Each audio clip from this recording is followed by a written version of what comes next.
Amen.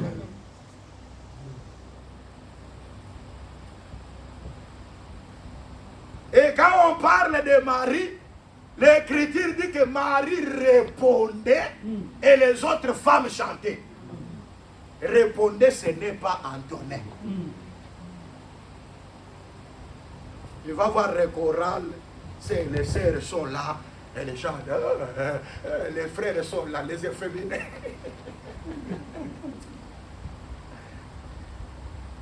Oh, Déborah a chanté. Mais Déborah, qu'est-ce que Déborah dit? Quand tous les hommes étaient faibles,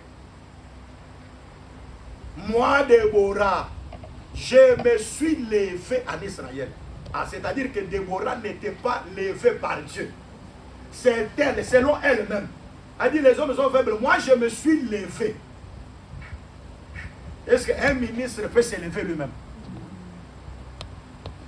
Pour être un ministre, il faut que Dieu t'élève. Amen. Vous voyez que les gens n'essayent pas de vérifier les Écritures.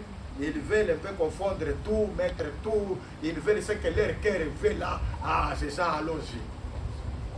Comme moi, je veux dire, parmi vous ici, il y aura des vrais chanteurs pour Dieu. Vous ne le croyez pas? Amen. Amen. Il y aura des personnes, quand l'esprit de la liberté de l'esprit viendra là. Parce que pour que la personne n'ait pas honte de faire, n'ait pas honte même de chanter, il faut que l'esprit soit là.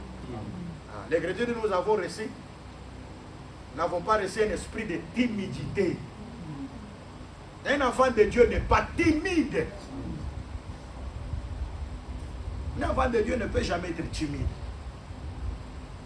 Vous voyez, moi je ne parle pas, je suis timide comme ça. Non, quand vous recevez l'esprit, l'esprit que nous recevons, ce n'est pas un esprit de timidité. Amen. Mais c'est un esprit de courage par lequel nous crions Abba Père. Amen. Nous devons avoir cette dimension-là. C'est pourquoi nous avons aujourd'hui, pour que quelqu'un serve Dieu, pour que quelqu'un serve Dieu, Dieu donne son esprit. Donc sans l'esprit de Dieu, mais c'est difficile que la personne puisse servir Dieu. Et ça c'est très important. J'aime le frère Paul quand il a croisé les disciples de Jean. Il ne leur a pas posé la question, vous venez de quelle église? Parce qu'aujourd'hui, les gens veulent toujours voir leur enclos là. Moi, je prie là-bas et je suis comme ça. Les gens veulent toujours voir. Je suis de l'église des saints. Mais quand on te vérifie, on ne voit rien de l'église des saints. En toi-même là, tu ne reflètes rien de l'église des saints.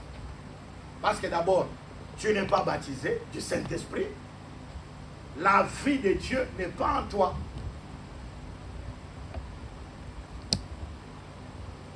Avez-vous reçu le Saint-Esprit le jour où vous avez cru? Ça, c'est la question d'abord que le frère Paul a posée. Il dirait que Paul a posé la question. Vous êtes de l'église. Vous avez fait combien de temps dans l'église? Pour que les gens donnent toujours l'histoire. Parce qu'aujourd'hui, les gens veulent toujours donner l'histoire. Vous voyez, moi, quand on était là-bas, cette année-là, il y a bien des gens qui donnent les histoires, mais en donnant l'histoire, on ne voit rien de Dieu. Malgré l'histoire. Mes amis, moi j'ai toujours dit selon les Écritures. Parce que Jude a seulement un seul chapitre. L'Écriture dit, ne ressemblez pas à Caïn. N'entrez pas dans la voie de Caïn. L'égarement de Balaam. La révolte de Corée. Or, Corée était avec Dathan et Abiram. Mais la tête d'affiche était Corée. C'est pourquoi on dit la révolte de Corée. Et dans la révolte de Corée, qu'est-ce qui s'est passé? Ils ont dit ce n'est pas seulement Aaron qui est saint. Nous aussi nous sommes saints. Ah, c'est ça la comparaison. Il y a des gens comme ça. À l'Assemblée des saints, c'est seulement Aubervilliers. Nous aussi, nous sommes des saints. Mais est-ce que réellement vous êtes des saints? Est-ce que quand on vous vérifie là, je vous le dis dans la vérité, un peu de levain fait lever toute la pâte. Une seulement erreur qui entre, tout est détruit. Vous ne pouvez pas faire des erreurs dans votre organisation. Vous appelez ça l'église des saints. À cause seulement de cette erreur-là qui s'est introduite, ça détruit tout. Ah oui. Les gens veulent maintenant se comparer. Ah, ce n'est pas seulement Aaron qui est saint. Nous aussi, nous sommes aussi des saints. Ah, le Seigneur est merveilleux. Le Seigneur est merveilleux. Mais regarde la révolte de Corée. Quand vous regardez dans cette révolte-là, qu'est-ce qui s'est fait? Il a révolté d'abord, c'est de la tribu des Rubens. C'est très important. Parce que ce sont des choses que beaucoup passent comme ça. Nous ne pouvons pas passer.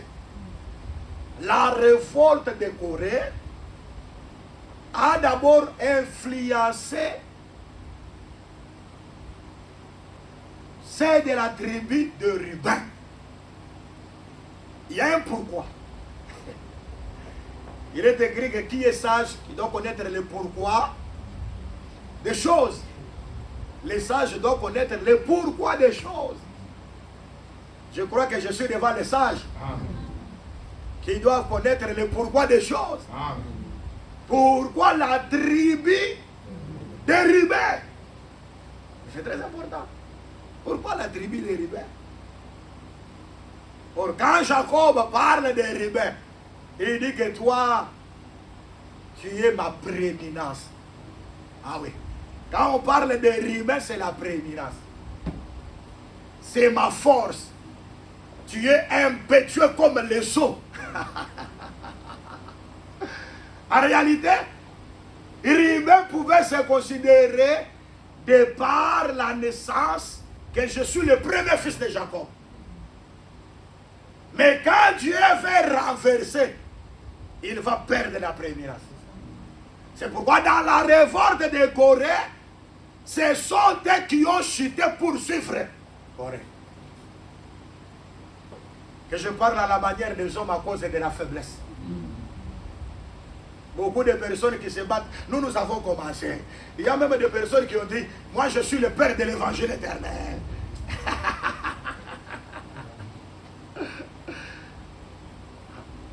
Et quand on lui pose la question, ça a commencé depuis quand? Il dit, ça c'était où? Oh, ça a commencé en telle année à Kinshasa. Ah, mais si c'est l'évangile éternel, ça doit commencer à Kinshasa.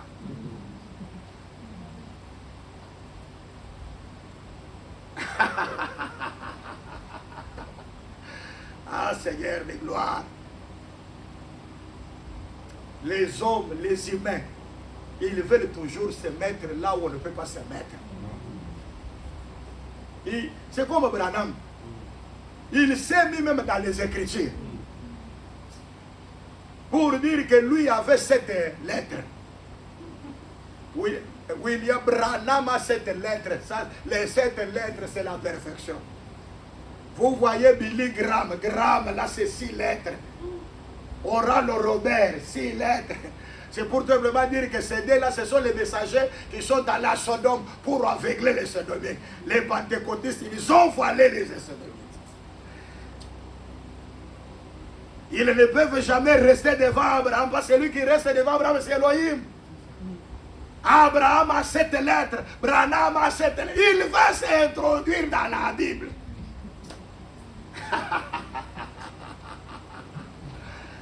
Ah mon Dieu!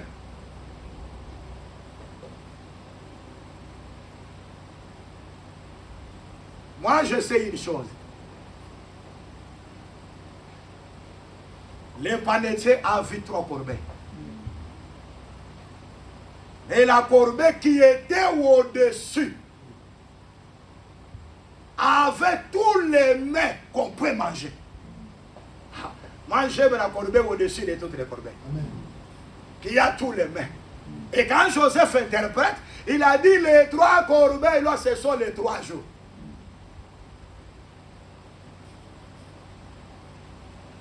Et après 3 jours, ta tête, comme la corbeille qui est plus élevée, sera coupée et les oiseaux du ciel viendront manger ça. Ah oui, j'aime les oiseaux du ciel. Ils ne mangent pas la première corbeille. Ils ne mangent pas la deuxième corbeille. Ils mangent la 3e corbeille qui est au-dessus de toutes les corbeilles. S'il y a des corbeilles de prophètes, il y a une corbeille qui a été placée au-dessus de toutes les corbeilles qui s'appelle le Seigneur Jésus. Amen. Et nous les oiseaux, nous devons manger dans cette corbeille-là. Amen.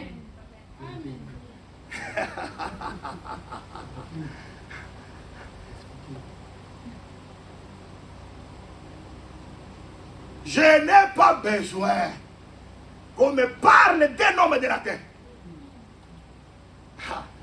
Le frère Pierre, quand les gens étaient dans l'admiration, comment un homme qui était là, qui ne marchait pas, il s'est tenu en bonne santé. Pierre dit, c'est par Jésus-Christ que vous avez crucifié, que vous avez tué, que cet homme se trouve aujourd'hui en pleine bonne santé.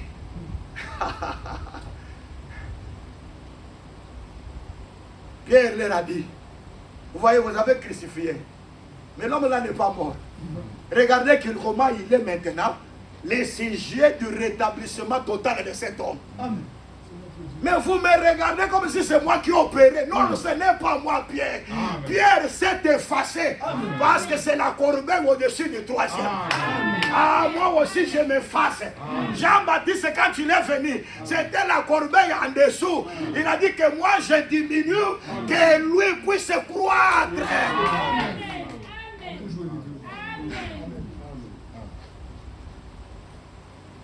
Ah oui. Donc il y a de certaines personnes qui viennent se mettre dans les Écritures. Il veut chercher.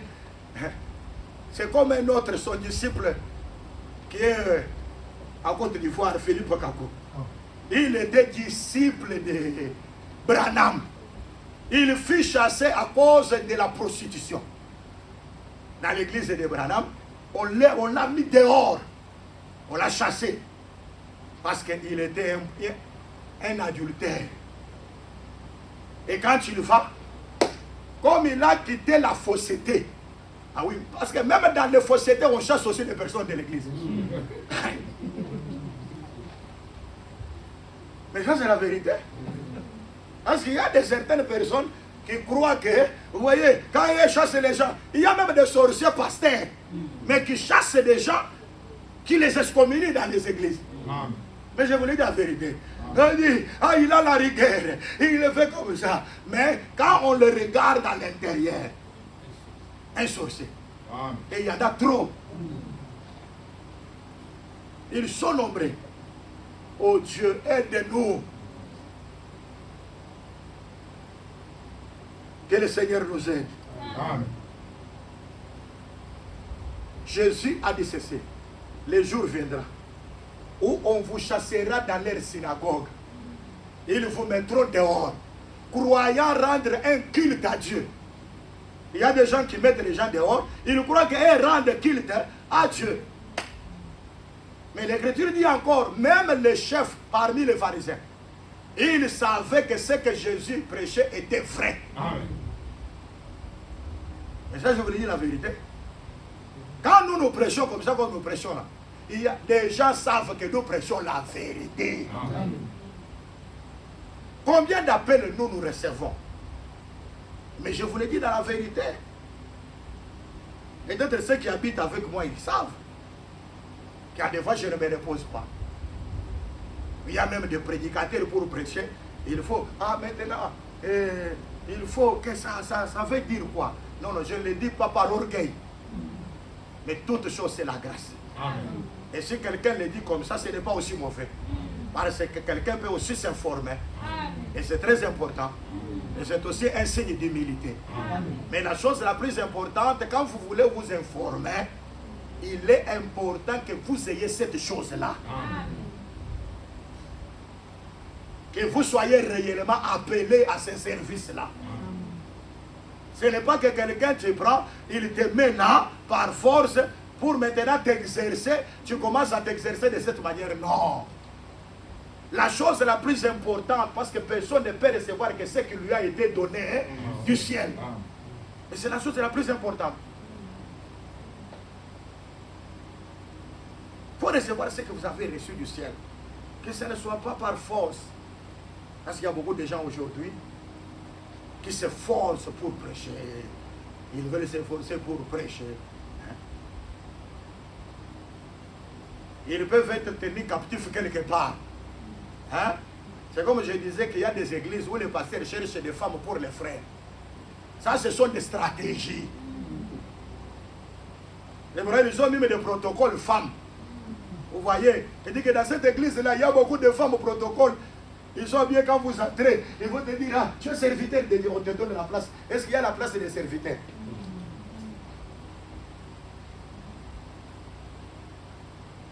Et maintenant, le païen qui dit, là, il y a beaucoup de femmes, je dois aller pour me prendre les femmes à mariage.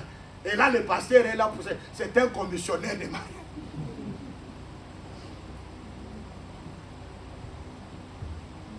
Il commence à proposer, frère. Tout ça, c'est pour bloquer les frères.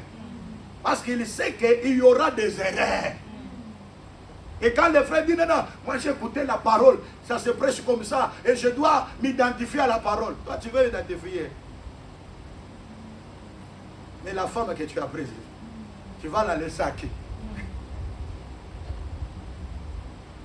Et quand la femme devient beaucoup fan du pasteur, et là, les frères, tu sens que le désordre va entrer dans ton foyer.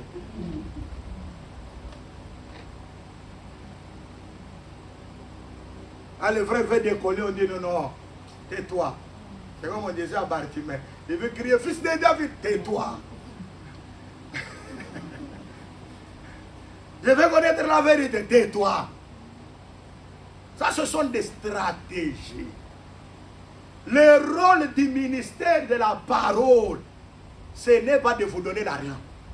Ce n'est pas de vous donner le mariage. Ce n'est pas de vous donner le voyage. Ce n'est pas de vous donner des promotions. Le rôle du ministère de la parole, c'est pour le perfectionnement des saints. Amen. Nous sommes là d'abord pour vous enseigner, afin de vous démontrer qu'en dehors de cette vie, il y a encore une autre vie. Est-ce que vous le croyez comme ça? Amen. En dehors de la vie que nous avons ici, il y a encore une autre vie plus excellente que la vie que nous avons aujourd'hui. C'est pourquoi moi j'ai toujours dit, Jésus a ressuscité Lazare. Lazare est encore mort. Hein? Mais ce n'est pas ça. Et pourquoi j'ai toujours prêché que devant la tombe de Lazare, Jésus lui-même n'est pas allé prendre la pierre pour la dérouler. Mais il a dit à ce que les hommes, les humains, enlevaient la pierre. Parce qu'il savait que quand un humain enlève la pierre, cette personne la retournera encore.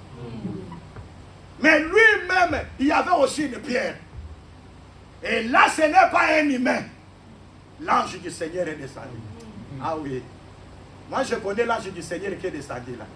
Parce que lui-même a dit que j'ai le pouvoir de donner ma vie. Et j'ai le pouvoir de la reprendre. Donc l'ange là qui est venu pour qu'il reprenne la vie. Mais c'est lui-même. Et ça, c'est très important. C'est pourquoi quand vous voyez Jacob, il vient. Les gens étaient là au puits, les filles, ils étaient là au puits, pour puiser de l'eau. Ah oui. Il vient les informer pour savoir la famille de Laban. Elle se retrouve où? Les filles qui étaient là, au puits, ils disent, ah oui, regardez même sa fille, Rachel, elle est en train de venir à toi. Aïe, aïe, aïe. Ce n'était pas l'air pour enlever la pierre. Mais lorsque Jacob a vu Rachel, bien aimé, cette pierre-là, il fallait que beaucoup de bergers puissent venir se rassembler pour enlever cette pierre. Mais Jacob, lui seul, a déroulé la pierre à cause de Rachel. Ah, moi j'aime ça. Oh, la présence de tous les bergers représentait tous les prophètes de l'ancienne alliance. Toute leur force s'est résumée à une seule personne qui s'appelle Jacob, qui a pu enlever la pierre parce que Rachel est là.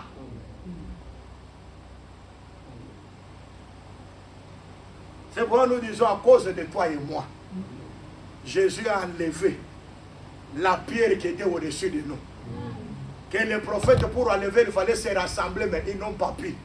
Mais lui-même, quand il est venu, il avait enlevé la pierre. Et je vais vous dire, cette pierre-là, c'est la mort. Amen. Il y a quelqu'un qui a enlevé la mort parce qu'il voulait donner la vie à une femme. Ah, j'aime l'écriture. Et nous croyons que Dieu vous aime beaucoup. Lui-même, il a tout fait pour vous. Il a tout fait pour vous. Il n'y a rien qui reste. Il a déjà enlevé l'obstacle. Tout ce qui avait été mis pour vous empêcher à vivre, à boire de l'eau, à puiser l'eau dans le puits. Oh, il est écrit dans les Saintes Écritures, comme de l'eau fraîche qu'on donne à une personne qui est fatiguée. C'est de la même manière avec une bonne nouvelle qui vient dans une terre lointaine. C'est pourquoi la bonne nouvelle, ce n'est pas un homme. Et un homme ne peut jamais se mettre dans les Écritures. Comme je parlais de Philippe Kakou, il est allé, il est lui-même, il s'est aussi introduit dans l'Écriture. De Matthieu 25, la voix de la nuit, au milieu de la nuit. Et une voix se fait entendre. Voici l'époux. Aller à sa rencontre. Cette fois, c'est Philippe Kakou. Lui, il est la voix du milieu de la nuit. Branham, c'est la voix du soir. Donc, Branham était dans le soir, mais lui, maintenant, c'est au milieu de la nuit. Et maintenant, le chant du coq, c'est que c'est-à-dire, nous entendons encore le chant du coq. Mais c'est ça. Et après le chant du coq, nous entendrons encore le matin. Parce qu'une nuit n'a seulement que 4 feuilles de la nuit. Il y a le soir, il y a le milieu de la nuit, il y a le chant du coq et il y a le matin. Et maintenant, toi tu es le milieu de la nuit. C'est-à-dire, ça a commencé d'abord le soir de Branham, le milieu de la nuit Philippe Kakou. Nous entendons maintenant le chant du coq et après le matin. Qui seront ces prophètes-là?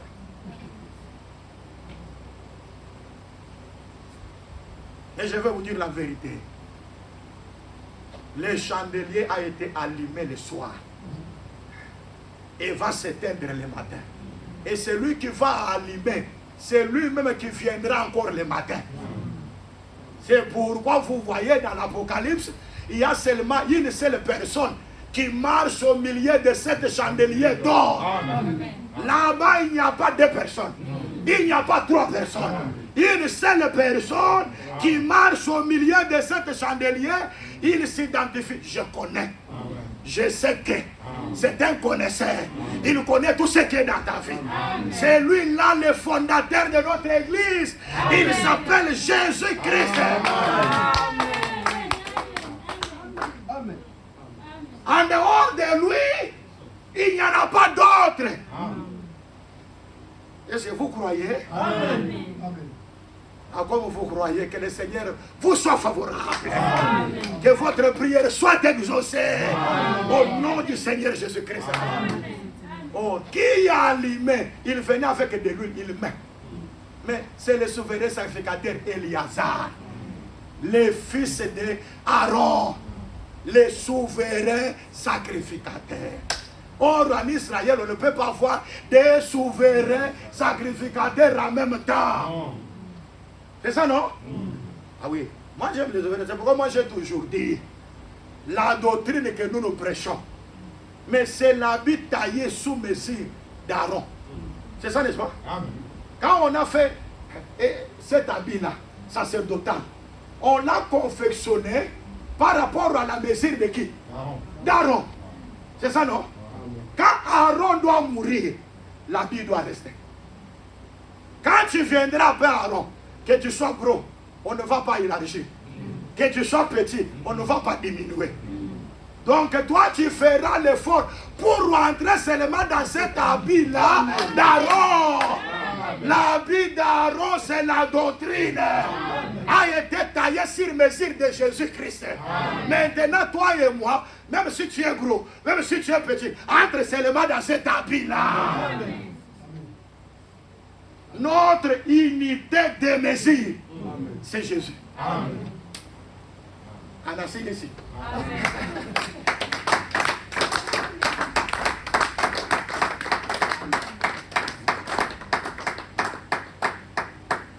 C'est ça, non? Amen. Que Dieu soit béni. J'ai déjà fait la déclaration pour vous. Amen. Mais je peux aussi prier pour vous. Je peux imposer les mains. C'est pas bon. Je vais vous agenouiller. Je vais prier pour vous. C'est pour vous communiquer seulement la grâce.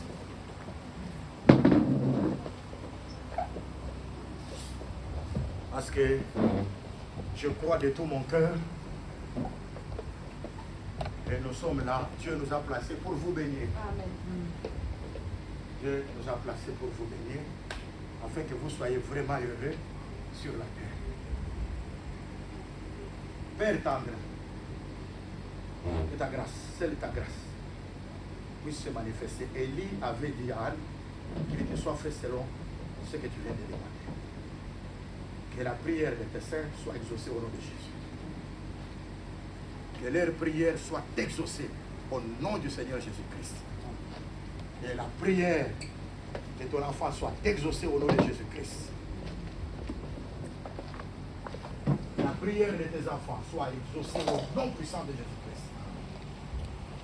Seigneur, accorde à la sœur ce qu'elle a demandé au nom de Jésus-Christ de Nazareth. Accorde à mes bien-aimés ce qu'elles ont demandé au nom de Jésus-Christ de Nazareth. Merci Seigneur. Que ta grâce soit le partage de ma sœur au nom de Jésus-Christ de Nazareth. Amen.